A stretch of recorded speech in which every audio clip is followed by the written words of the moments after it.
This is the 192nd episode of CloudFocus Weekly for the last week of September 2014. This episode is titled 8 Degrees of Happy. CloudFocus Weekly is brought to you by Compliance Locker by Arkus. Capture all chatter posts, deletions, and files available for free on the App Exchange. Take it for a spin at compliance-locker.com. I'm your host, Jason Howard, and joining me, co-host with the mostest. Yes. Justin, I have no voice. How you doing, Justin? I'm coming along. I mean, the voice, I think it's fairly decent. It was way worse Tuesday.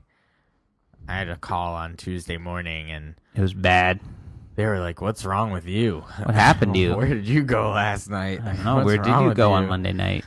A miserable place in a swamp. I was out in the I swamps. don't know. Wow, you're out like It's duck hunting? miserable. No. Oh, okay. I was eating toast with butter.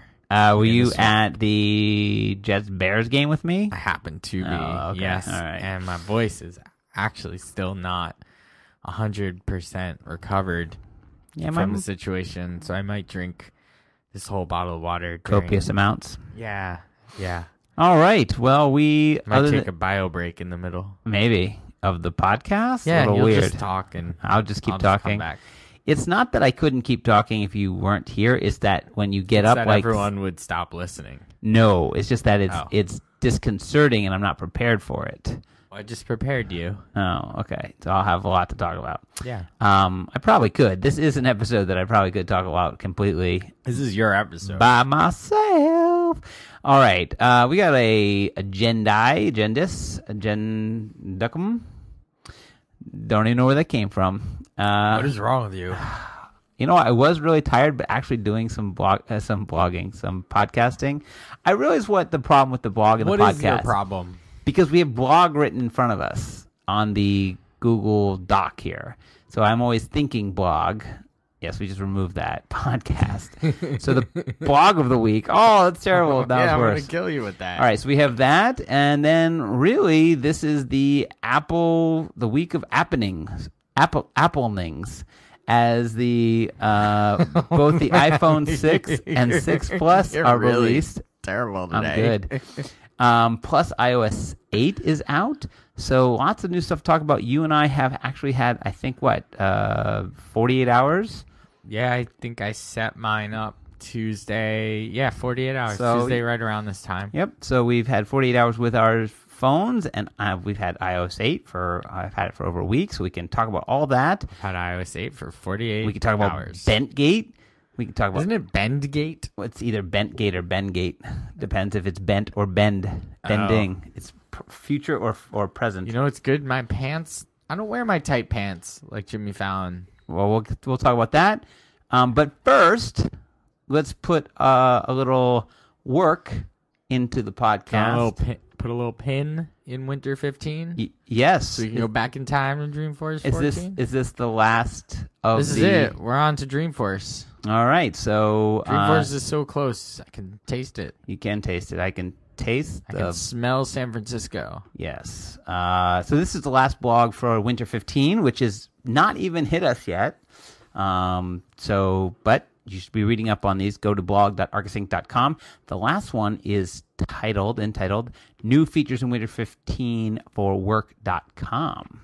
Right. So we are, as we have probably talked about, we are Work.com users, meaning it is I just made another badge the other day. Awesome. I will say we're more into the badging at this point. We're doing the slow roll, which is what We're most slow people. rolling. Yeah, we're badging. We're gonna pilot what are we titling? We're Goals piloting and metrics. goals and metrics in the fourth quarter, Fourth quarter, yep. and we're gonna do it as discussion, talk about them, and then once we try and get ourselves into the enhanced goals pilot, Right, which we'll talk about in a second. we're gonna roll that into the actual system and then manage it from there. So this blog post is all about the new features in Winter 15 for Work.com. There are a few. Why don't we pick two, one for you, one for me, and Sure. talk about them. I think since you've already started into the enhanced goals pilot, why don't That's you the just... one I'm most excited about because as someone who's used work.com and has done work.com projects, the interface for work.com is not a Salesforce interface. So it gets a little confusing and it gets a little, particularly for people who are Salesforce users. For those who aren't, it's like, it's a little more glitzy and a little more glamorous than a Salesforce regular old detail page, right? It's not just a database looking page with 2 columns and some related lists. It's got a web 2.0 friendly look and feel to it. Are we on web 3.0 or 4.0 at this point? I just stop at 2.0. I think I don't want to be on 2.0. I feel like we should be where do you moving think beyond Salesforce is? I think they're above 2.0. I don't Wasn't think so. 2.0 about like search and social? There's a lot about like JavaScript-y Ajax stuff. I guess there's nothing really beyond. I guess HTML5 is kind of like HTML5. is web 3.0. Let's go with that. All So right. anyway, go goals with that. and metrics inside of work.com, you know, the way that they look and act and feel and the way you can report on them, they're not quite Salesforce. So the enhanced goals, which is in pilot, kind of takes goals and metrics and turns them into more of a Salesforce platform real thing with custom fields and page layouts and better reporting. So it's and all real. Well, not that it isn't real now. It's just becoming more real, more Salesforce, more Salesforce One or Force.com, however you want to say it. And I'm excited about, I think goals and metrics are really, really powerful, especially when you're running your whole business in Salesforce and you get to tie the metrics to reports inside of Salesforce. That's extremely, extremely powerful. If you have a sales goal that you need to meet, you can just tie it to the report. You don't have to really mess around. It's tracking your progress for you. I think that stuff's really important, and being able to add some custom fields and move the page around is just so Salesforce 101 that it's almost surprising when you work with work.com today that you can't do some of the things that you just normally take for granted, like add a field and have it show up in the interface. I will say it's one of the things about work.com that is probably surprising to those who haven't used it yet in any sort of real way, is that it is the most, and I don't really think I have a good allegory for this, because I don't think there's been anything that's been that rushed into the platform that once it was rushed into the platform, it felt like this isn't really the platform. Like, I feel like they usually take a much longer time and put a small set of features in and then sort of add. I feel like they usually take it, rebuild it, put it in Salesforce with a tiny set of features, and then build the features and keep going, building. But Like it always starts. Content felt this way to me. Okay, that's true. Ideas did not. Ideas felt Native, but content didn't. And that's true. And this is even more. This is beyond where content was, because content didn't have any APIs when it launched. Now at least work is available in the APIs, so you can work with work.com objects in Workbench. How about that for a lot of work? It's a lot of work. And you can add fields and do like workflow rules or triggers or formulas to move data around into other fields for reporting purposes, because reporting is kind of challenging with work.com. So I just want to say you're saying challenging, and you're really putting it nicely. For certain things, it's rather challenging. For other things, it's easy. But for trying to report on performance summaries, there's some certain challenges there that are rough. It's basically because of the data model. It's very convoluted. Yeah.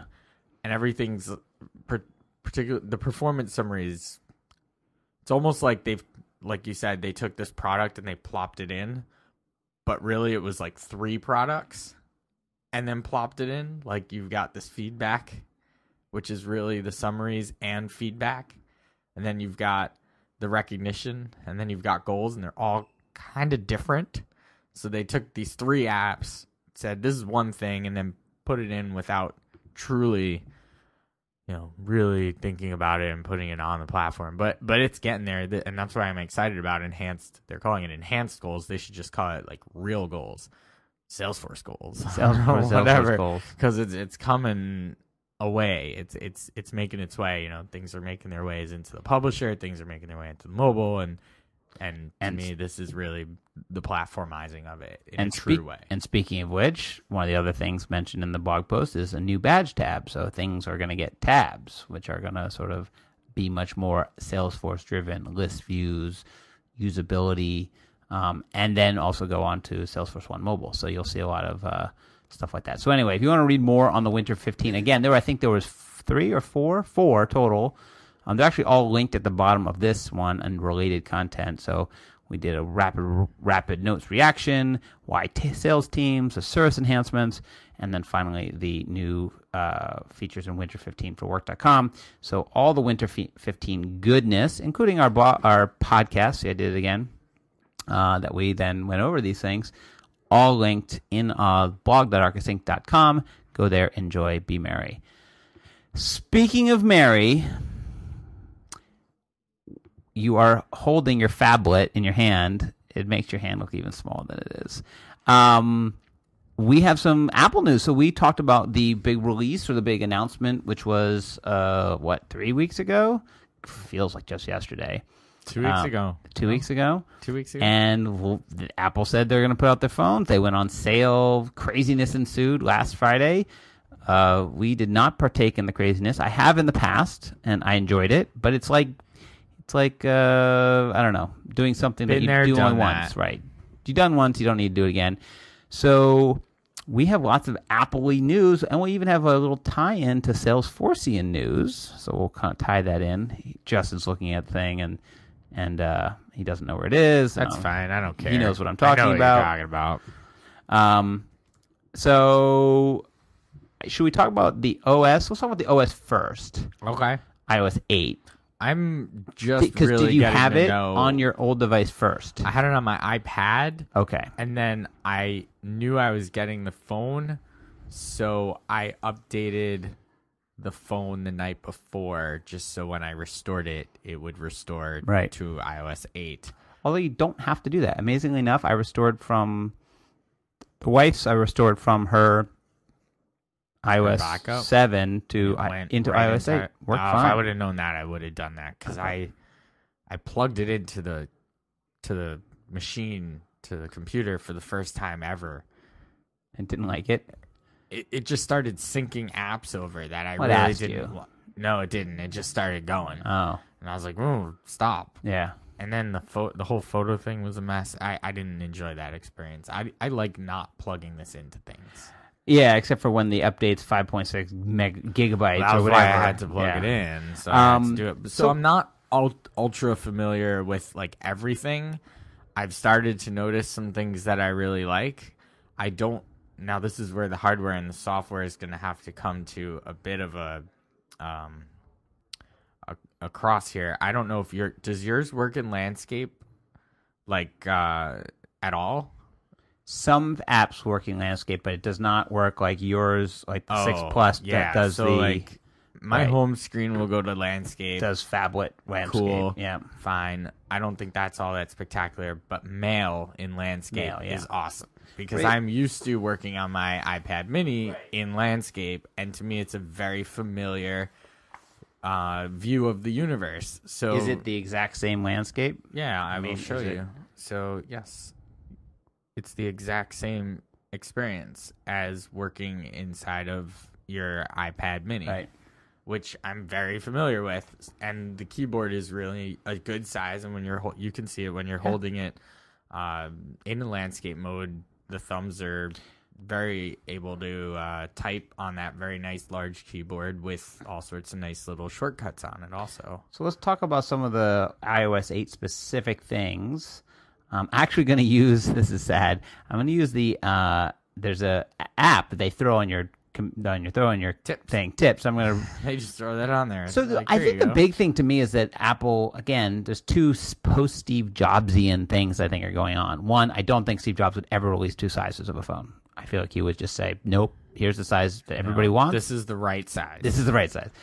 But the second is that there's lots of integration of third-party apps, and that's where I've been seeing the most fun. So one of them is in the Today view. You can now have all these other apps included inside of your Today view that bring in all sorts of new functionality. Oh, that's nice. Which is really nice, including Dropbox, including CBS How Sports. do I decide what I want in there?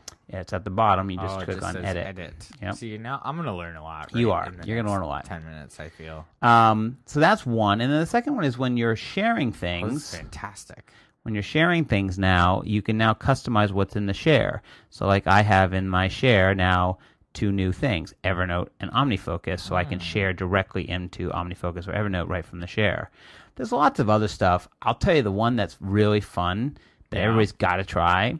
It's really not meant for, it's meant for the car, but it's incredible not in the car. Yeah. And I was showing my daughter the other day, and she loved. So when you have your phone, we don't have one plugged in here. That's too bad. But if you have one of these things plugged in, there's a feature called Hey Siri. So you can have the device plugged in, and once it's plugged in, you turn on the feature, and then basically it's always listening. And you can just say, Hey Siri, and she pops up. You're going to be 10 feet away. What do you need to have plugged into this thing? You just need to have it in power. Oh, in Because power. basically, if you think about it, what she's doing, she has the mic going the entire time. She's plugged in. Oh. So it's meant for the car. You're driving the car, and you're like, Hey I Siri, should have what's tried the that weather? the other day because I was in my car. Yep. And I do use Siri to get me to places because I have all my contacts' addresses in their address books. So let me explain how you use it. Tell me. So I'm interested. So you turn on the feature. Oh, it's under Siri. It Yeah, it's under Siri. Somewhere under the preferences under Siri. I'm going to do all this as you're telling me. Excellent. This is an exciting podcast so for most good. people. Thank you. But then you can literally just use her name and say, Hey Siri, and she picks up and she says yes, and then you can tell her to do things. Now, of course, Siri is more advanced now. She'll do, she can do movie times. She can do all sorts of other things. She can launch apps. She can do sports scores and things like that. But Hey Siri to me is the future. So again, remember we talked about the Apple Watch. Yeah. And I'm like, this is where the future. This is Star Trek world where that your computer is listening and you can talk to them and it'll do stuff for you and it does it smart. So Hey Siri, what's the weather out? And she just speaks back the weather. I know it's a weird use case. Her? No, you need to have her plugged in. Well, I was gonna go grab a plug. No, we don't want to. Do we want it? You know what's awesome? I just did that thing with the Today view, and I added, and it's showing me my fantasy scores. Yeah, I was showing you that when you looked away. Yeah. Oh, that's good. I love that. So it's an app specific thing. So the apps have to write it for it. So right. Not every app had it. I'll tell you one of the neat ones. There's a couple neat ones. Kindle is nice because it'll tell you you don't read. But if you read, my wife loves this because it'll tell you exactly where you were, and you can just hit it and go right to where you were in the book, which is nice. OmniFocus, obviously for me. Evernote has a nice one. But actually, apps they have to write the apps to do this. So I see ones down here for New York Times, Weather Channel, Instapaper, Huffington Post, Dropbox, tons of them. One for American. Now I don't fly American very much, but if Delta had one, it told me I saw the American. I didn't see Delta. So other features, search is now global. Not only if you search for something. I found search to be slower, not I performing. think there's a. Is there an index issue going on? I think there's an index issue to start, but then it's gotten faster for me over the last couple of days. But it'll show you like movies. You can search for movie times. It basically searches the web. So if you search for something, it's not just going to give you results, whatever. It'll give you web results as well. Let me just look up one other. Let's see what other cute fun things. I don't know. I was going through all these with my daughter the other day. She was really interested. She's like, "What are all the new features? What can you do? They got the camera. I guess is that a hardware thing? Or you could do the time lapse and the selfies on a timer. There's all the stuff. Yeah, there's stuff in camera. There's stuff on the top. Like when you get notifications, you can now respond to them right in the top. You don't have to go into. That's I'm a nice. big fan of that. How about the favorite people thing? The favorite people thing. If you double tap, you've got your people at the top. That's right. Which is nice. Have you tried the notify me when I get a response thing for emails? No, I haven't tried it either. I've tried there's a WhatsApp killer in that you can rename groups. Yeah, how do you do that? You can add and delete people to it, and you can send your notifications. My favorite feature, actually, I haven't figured that out. How to rename well, you go to details at the top. Yeah. And then it's at the top. Well, this is a one-on-one, but my favorite is that you can go down and see all the pictures that people have sent. Oh, yeah, look at that. Yeah, in your fantastic. But I mean, it literally goes back as far as time when you're talking about a thread. So like in a texting thread, you can go find the picture people sent to you. So you don't have to go like zoom up, zoom up, zoom up. I think it also makes it easier to delete. So like here's this one that you sent to me. I can delete it out of the thread, therefore saving space. So I just renamed a little group chat that we have here together. Yes. I probably named it the same thing. So it doesn't flow through to you. No, funny enough, I have it named the same thing. Right. But here's so you can then so I could have named it something else. Interesting. Yes. Okay. Because it's kind of my thing. It's your thing. But what you can do is you can turn on do not disturb for that particular this thread. Now go ahead and send something into it. Let's see if it notifies me. So it's kind of neat for if someone does a all well, that came through. I don't know if that was a bunch of a do not disturb. I might be on your list of people that come through. Maybe on do not disturb or something. Anyway, bunch of new features. Did you rename it? Because now it's renamed. See, that's the way it should work. Oh, then it does work that way. Ooh, that's the way it should work. Oh crap! That's how WhatsApp works. It should be named. It should be named by the group at large, not by one person. I understand, but I had not known that, so I might have named something if like two friends were emailing or whatever. I might have named it something inappropriate, thinking, "Oh, I'm naming it something funny," right? And then they saw you just did, right? Yes, but I don't mind. No, that's funny. All right, so you didn't rename it; you saw the name that I gave it. No, I had to go in and put a name in it. Oh, and then once you renamed it, it got renamed over here. All right, so let's move beyond iOS 8 because they always tie these things together because then the iOS has a bunch of stuff in it, and then the phone. So we also have two new phones, and we for the first time ever have split. Well, I guess there's always one phone available. I guess it was at different colors. And you have gotten the iPhone 6 Plus, and I have gotten the iPhone 6. I'd like to hear, because I've not actually talked to you about it, I'd like to hear about your impressions while I take off my jacket. So far, so good. It's taking a little getting used to holding it in my hand and having it not fall out of my hand. It is. I haven't dropped it yet, and I think I've got this situation here with my pinky where I'm kind of clutching it at the bottom, where I think I've got it all figured out. Typing on it's great. I have yet to really leverage the whole double tap of the home screen or the home button to have the size of things, which I think once I master or think through doing that, it will even just maybe become a little bit more usable or useful. I really love just the whole notion of the fact that things just work in landscape, because I'm very used to my iPad mini working in landscape and just doing things in landscape. Yeah. So to me, this is a tweener, and that if I didn't have an iPad mini, I'd be much more interested in the Plus, because I feel like I could watch videos on the Plus. I could do stuff on it. The screen is absolutely awesome, but I feel like it looks too big to do the stuff I want to have in my phone, which is I want it to constantly around me. I want to run with it. I want to basically have it with me in every little pocket in the planet. It fits in my pocket. It fits in jacket pockets. Okay. Like suit jackets, the inside pockets. It fits. I've tried it. I just ordered, as a matter of fact, I think it's arrived today, the running thing for my arm. Which one did you get? By what company? One from I think it's the one that you had for your iPhone 5S. Okay. The one that it kind of clips on. Yeah. Like it doesn't slide into a piece of plastic. Okay, it just slips into the it's rubber. A hard rubber kind of thing. Yeah. I think it goes in and then you clamp it on. No. Maybe, and it has one I had was just a rubber. It just sits in a rubber shell. It doesn't have a piece of plastic. Front thing. A front thing. So whatever. I you know what? I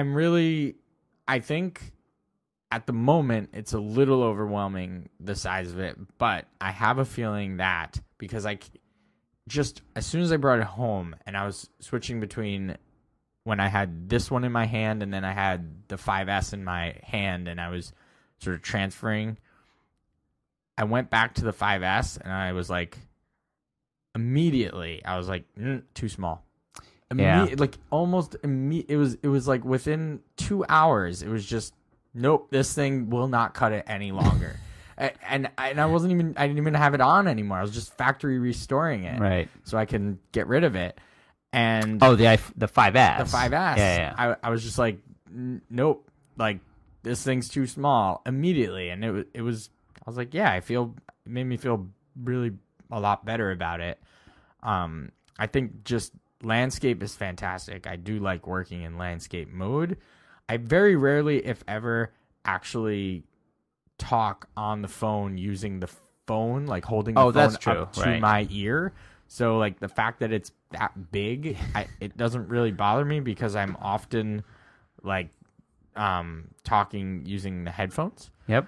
And the fact that they took the sleep button and moved it to the right hand side for the thumb to hit was a nice ergonomic, or I don't know, whatever you would call that. That's a good one because ergonomic. I try out of habit to just go up to the top and I can't reach it. Like my hand's not big enough. I have to like sort of slide my hand up. Right. But just holding it in a normal way, I can hit this button no problem. So far so good. As far as like the whole bendy thing, I don't think that's going to be a problem for me because I don't wear tight pants and I'm not going to try to bend it like the videos. Other people Well, are trying to do. Let's explain what that is. Go ahead. So there's been, like anything that comes out, when 10 million people buy anything, 10 million phones were sold in the first 3 days, 5 days. 10 million people get their hands on something. People are going to find they're stuff. Gonna break it. Well, they're gonna find stuff, and they're gonna be like, "This is the thing." So there's a set of videos, viral videos, of this guy taking an iPhone 6 Plus and basically putting his thumbs on the back, right below where the power button is on the side, and basically pressing it and then bending it. And he literally puts a nice big, not like, doesn't turn into a boomerang, but a little bend in it. Of which, of course, like anything on the internet, it becomes hoopla. Everybody goes, "Oh my, Bendgate, it's antenna gate all over again." Then, of course, someone else comes out and says, "We actually have been saying this before." There's an article that Gizmodo posted. They're like, "Yeah, here's the article we posted about the iPhone 5S and people sitting on it and it bending. And here's the one that shows that every phone that's bigger than whatever being bent in half." That's kind of what happens when things get big. I'm not. I mean, I think it's funny. Apple, I think, has come about and said they're going to replace anything that gets bent. They'll expect it. If you didn't just do it yourself, just for the heck of it, they will give you a new one, refurbed, a refurb one. So my impression so far. Well, yeah, yours is a different size than yours so I have the used to 6 as well. I will say I feel like there's a human nature thing going on here that whatever you have, you get used to. Right. It's like I used to say with commuting. So I used to have a long commute for me, an hour commute each way. And that used to be long. And then as soon as I left the long commute and went to like a 30-minute commute, 35-minute commute, I looked back at the hour commute and I was like, I can't believe I ever did that. Then when I went from a 35-minute commute to like a 25-minute commute, I went, how could I ever do that? Then I went to I walked to work and took 15 minutes. I remember thinking, how could I ever, I just got used to whatever it is I was doing. So I'm convinced that if the phone came out and it were this big, I'm now holding up the iPad You're holding mini, your iPad mini in your right? hand. And I think what we would all say is, it's fine. I can't even imagine having a phone smaller than this ever again. I think I'm the only person on the planet. I love the screen. I love the size. I like the feel of it. The rounded corners, I feel like really just slick, and it feels like a 4S. Remember that 4S had that rounded back? I think this actually, to me, it's so close to the original. Yeah, because this is rounded back and nice. To the original. It's rounded. The back is different. Like, it's not glass. Right. I wasn't a huge fan of the glass on the back. Just didn't seem to give me any value. What's the value of glass? The only thing it could do is break. Right. Or scratch. Yeah. But so I maybe it's just weird. over the last 24 hours, I've tricked. 24 hours ago, I was posting or tweeting saying, I might be the only guy. If they just made the 5S, but in this form factor, meaning the same rounded and the new A7, A8, whatever, and iOS 8, I would have been perfectly happy. We did both get bigger iPhones, meaning the actual memory. So one of the things that I'm excited about, which has nothing to do with the phone, is that we have 64 gigs. Yes. And after going from 16 to 64 on the iPad mini, I can never go back. No. And I'm actually happy because I didn't have a 32 option, which we would have gone for. Yeah, probably. I'm glad we didn't because now they match. Like, so now if I'm ever downloading something, I used to think, oh, wait, that's going to download my phone and blow it up. But now I'm like, no, it's fine. They both basically can handle the same amount of stuff. But I don't know if it's really made my life better. Like, I don't know if having a bigger phone has made my life better.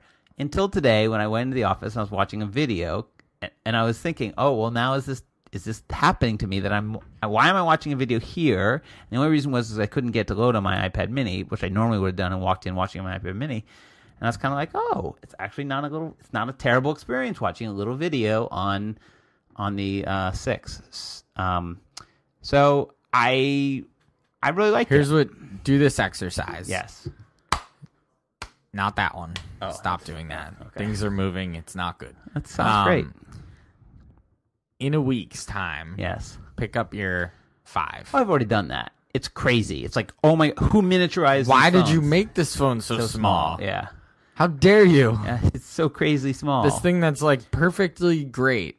But We took the phone. But I just ran a long race with my 5S, and having it bang around on my shoulder for the entire time, I remember thinking, is this bigger thing going to be bigger, and I'm not going to want it to bang around on my shoulder the entire time? But wait till you have the watch, and then you have both of them moving around on you. Well, then maybe you put the watch on and you put this in a backpack or something. Yeah. You just strap it to my something. forehead. Yeah. Anyway, strap it to your leg. It'll get could. warm. It'll heat you You up. could. It'll be nice. what other new stuff? The battery's really killer on this thing The batteries are always because it's brand new. But I mean, brand this new. thing's so big, and it is now 345. Yes. And What are you at? 92%. Oh, well, you haven't been using it all day. Well, I mean, I commuted. I listened to a podcast. Right. I've had it. I've used it for a phone call. 92%. That's not bad. That's really good. Some people can't even keep their phone charged But for this is half the a thing. day. But the batteries go. First of all, the battery, that's the best feature in iOS 8. You can go in and see what apps are using your battery. So go into general, then go into usage and battery usage. It's like over the last 24 hours. Or 7 days. Last 2 days. It'll tell you both. Right. I want right now. Well, how much more is 24 hours? Like 23 hours and 59 minutes. I mean, even stuff where it's saying no cell service. What's even better is look on it. It'll tell you what it's been using. If it's in the background activity. So it'll say it's whether there's audio. Yeah, knock it off. Get Well, out of here, Salesforce. but that's One telling you with that your it's 4%. Then even more than Hangouts and Game Rewind. But I think that's Out of here, interesting. home and lock screen. iPhone phone saying it's audio. That means I was on a big phone call today. I was on a call for 2.5 hours. I think that's great. There is lots and lots and lots of new stuff in the iOS. It is really nice. But here's the big wah. Yesterday, Apple put out an update, 8.0.1, which I read about and then immediately got installed because I've never had a problem. And then an hour or two later, I put my phone down, whatever, I wasn't even paying attention, and I obviously wasn't calling anybody, because an hour or two later, I'm reading on the interwebs, and it says, oh, if you updated to 8.0.1, and you have one of the new phones, your cell phone stopped working, no service, and your Touch ID stopped working. Get out. So Did it? Yeah. You I had to go. get in? I had to go restore back to an 8 version, which wasn't a terrible process. It was about 30 minutes because you had to download a 2 gigabyte file and then restore the phone from iTunes. Anyway, a little bit on the hey Apple, a little bit better on the testy. Yeah. Not so much on the releasey. So I didn't update this thing. No, they pulled it quickly. Oh, so it's not even available. Speaking of testing, Speaking of. so I went in because our new application that we shall not talk about, but we've talked about it being mobile first. Of course. It is on its way into the world of Salesforce. It's in the queue. It's in the queue. So I went into Salesforce 1 and I said, I want to go check out some stuff in Salesforce 1, see how Salesforce 1 works. I will say certain apps have not, this isn't even what we're going to talk about in a second, certain apps act a little funny. Yeah. Like they don't exactly, they kind of like, they move and then move again or something. So I think that a lot of people have to do a little bit of work to get it to work on the new screen size. Yes, that is true. Especially on this thing. You can tell it just upsized it goes itself. forward. Yeah. So you went and probably tried to do the same thing. What happened when you went to Salesforce 1? It just it hanged. Hanged? It wouldn't let me pass the Salesforce 1 screen. It got me so angry that I tweeted about it. That's how angry I was. That's pretty angry. angry. Favorited and retweeted and all this other junk. And then this morning I got even more angry, so I opened up a ticket. And the guy got back to me real quick and was like, yeah, we have a lot of people seeing that issue. Can you try two things? One, try it on the web browser, and that worked. Okay, thanks. That's gonna work. And then he said, delete it, uninstall it, and then re-download it from the App Store. Right. And that worked. Oh, it did. It solved it. Solved. Oh, okay. So it wasn't a total fail. Well, yeah. I mean, it just didn't load until I reinstalled Salesforce 1. Okay. And then once I reloaded, just re-downloaded from the App Store, Salesforce 1 loaded up. See, funny enough, it wasn't on mine. You look at me quizzically and say, why wasn't it on your phone? Because I remember I was trying to get it ready to get everything off of it, so I was just deleting apps that I knew that, like I deleted Dropbox. I'm like, anything that doesn't have anything stored on my device, meaning it's all cloud-based, I'm just going to delete it, get rid of it. So I was deleting tons of apps before upgrading, and that was one of the ones I apped. So there you go. So now it's working. See, it wouldn't let me get to this screen before, but now I'm actually able to get in there. Nice. But with that said, in iOS 8, there are some Salesforce 1 mobile bugs. And Salesforce 1 Salesforce is saying they're Apple bugs. Apple won't talk to you, so you don't know. Apple's not talking. Apple ain't saying nothing to you. Now, to me, I don't know if I would just be throwing that around, being like, yeah, it's an Apple bug. I mean, look, it works in your web version. I'm testing this thing on the browser, and it's working. Why isn't it working inside the app? Isn't this just a browser? Apparently not. Apparently not. Yeah, so there's that going on. All right, cool. So overall, that's our kind of quick review. I'm trying to think if there's anything else. There's one other thing that I thought was playing with. Well, I guess we both have picks, so we'll talk about more. Actually, I will talk about one of the big features I'm excited about, so that's good. So next week, we're going to come back and talk about Dreamforce. We're going to start up with our Dreamforce series of what to do, what to see, what to do, what to see, seeing and doing, playing and partying. All of those things? Drinking and passing out. Yeah. All at Dreamforce 14. If you want to go and see us, come see us and our brand new product yet to be announced at Dreamforce, come to booth N1032. That's N as in never, 1032. We do have a new product that we're going to announce and show and demo, even if it doesn't pass through security, because we can demo wherever we want. We're going to demo and have lots of stuff about it at the booth. Also, and this hot off the presses, in the developer zone, which is at the Hilton. No, it's in. What are you talking about? Look down here where I'm. We're not in the developer zone. We're in the admin zone. Admin zone. Come on, man. Admin zone. Same thing. In the admin zone, which is in where? I was of the opinion that it was in Moscone West. In Moscone West, which we're going to have to figure that out a little bit better. Because you had us in the developer zone in the Hilton just a moment ago. We're all over the place. We're just everywhere. So there's going to be a podcast studio. With an on-air sign. It might even be a padcast studio. But no, Perhaps. It's going to be a podcast studio with an on-air sign. And it's going to have speakers that go outwards. So you can listen to us. We're going to be recording our podcast. You're going to be able to come and see us and listen.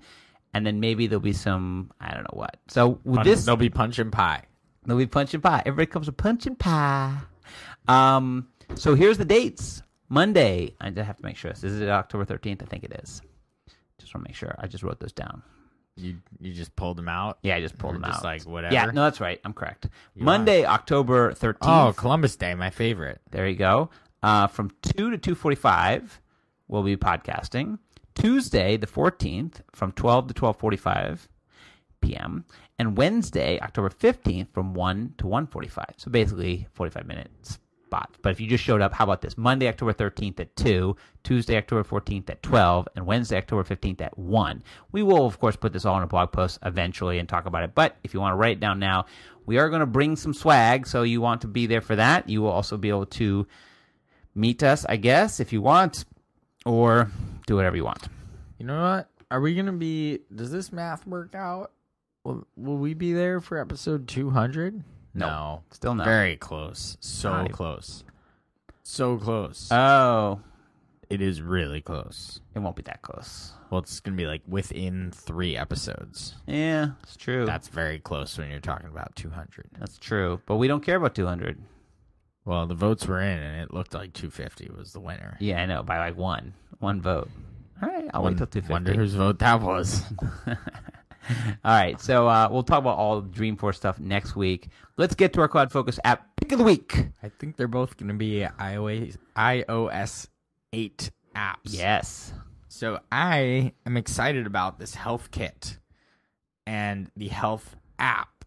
So on my device, I now have this dashboard that shows me all this health data, how many steps I've taken today or over the last 7 days or month or year, which I can't imagine is even possible to chart at this point. No, the M7 chip, I think, only keeps seven days worth.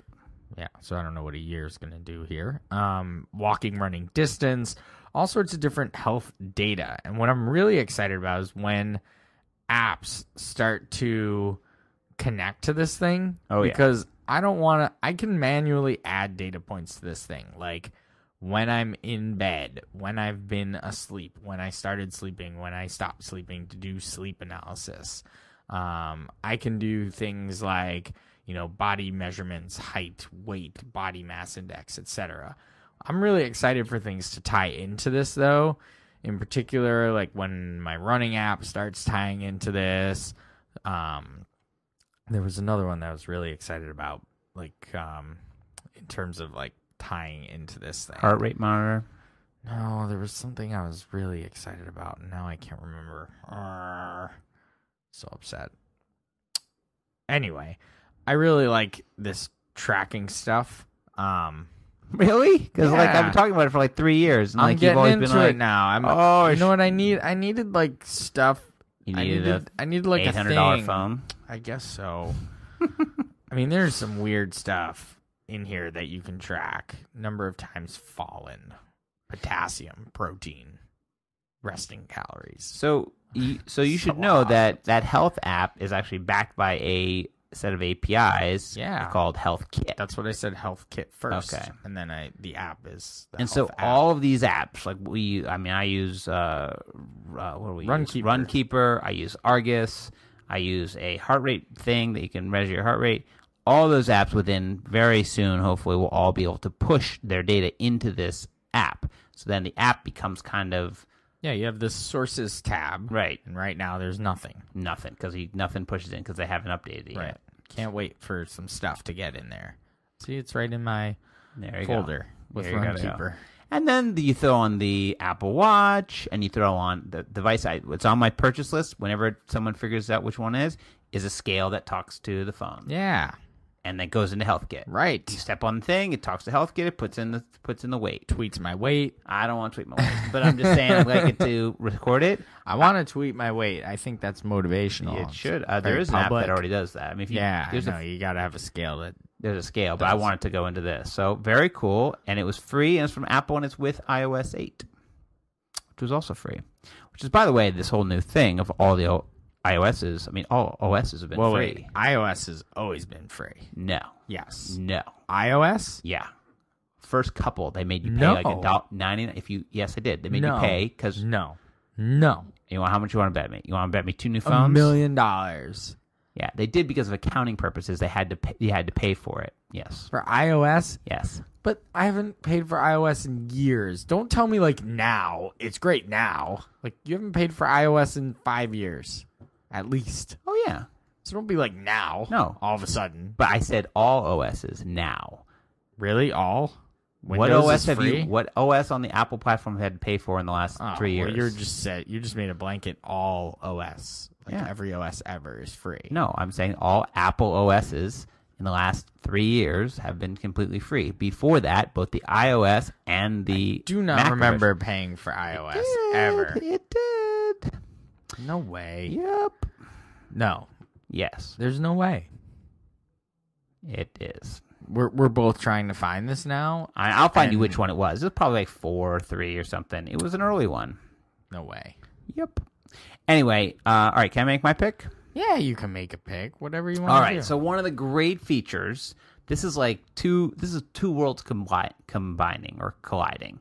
So one of the great features of iOS 8 that's actually a hidden feature is that you can now bring in your own keyboard. So custom keyboards. People have been complaining about this forever, in that when you are Android has had this forever. So people have swipey keyboards and whatever. Mm-hmm. So the iOS actually has this built-in like predictive thing now, but you can replace those keyboards with your own keyboards. So there's like 6 or 7 custom keyboards, and they work throughout the application.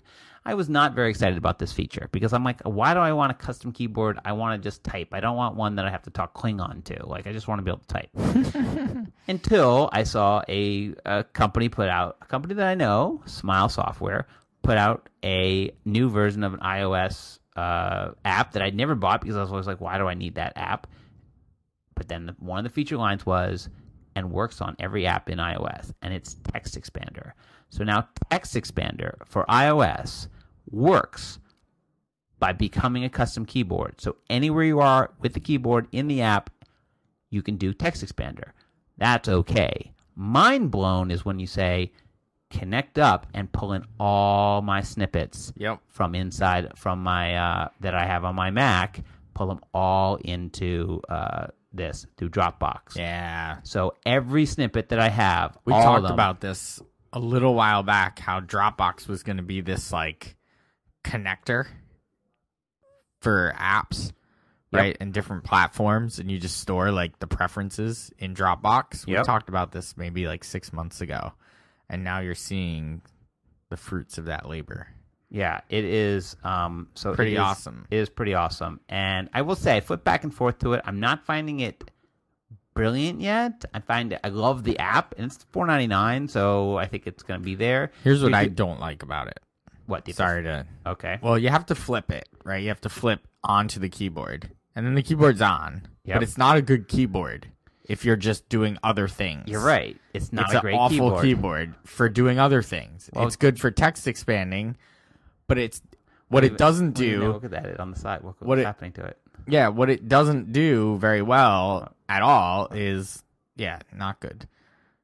Right. So because it's meant to expand snippets, which could be spelled any which way, it doesn't have any of the like spell correcting or anything else in it. So it has an auto expand though.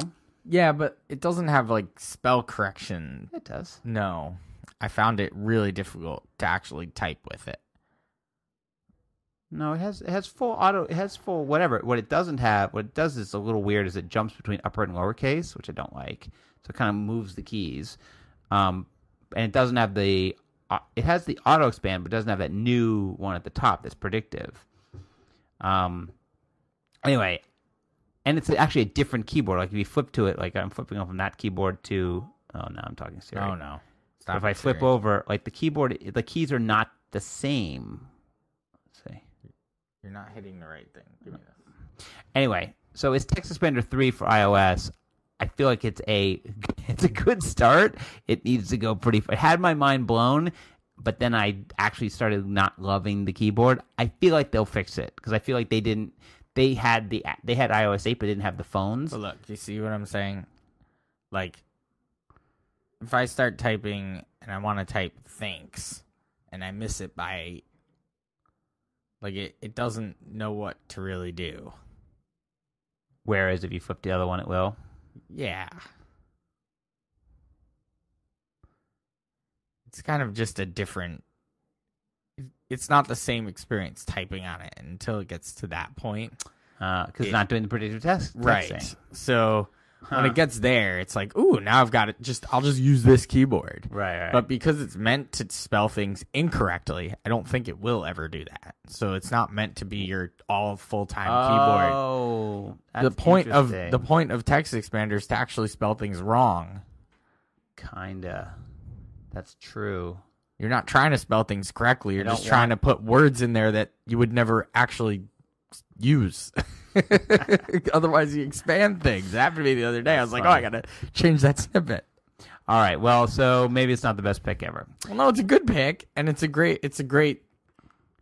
step in the right direction. But maybe they can figure out a way. Yet. Yeah. All right, so that's Text Expander 3 for iOS, $4.99. Smile software. It's in the apps. And there's all sorts of other little things, custom keyboards that I know people are excited about. All right, let's wrap this puppy up. Wrap her up by saying follow Justin at Justin Elstein. Follow me at Jason and Matt. Follow Arkus Inc. Facebook.com/Arkus Inc. Success Community Group. We have some polls in there. We have all the details of where we'll be. All in the Success Community Group. Go in there. If you're going to Dreamforce, you got to go into that group. And if you want to meet up with us, get in there. LinkedIn, Google+. Remember to go to subscribe and review us in iTunes and or Stitcher or both. We appreciate if you do both. Yep. And that's it. So Justin and Jason saying, enjoy those cloudy days.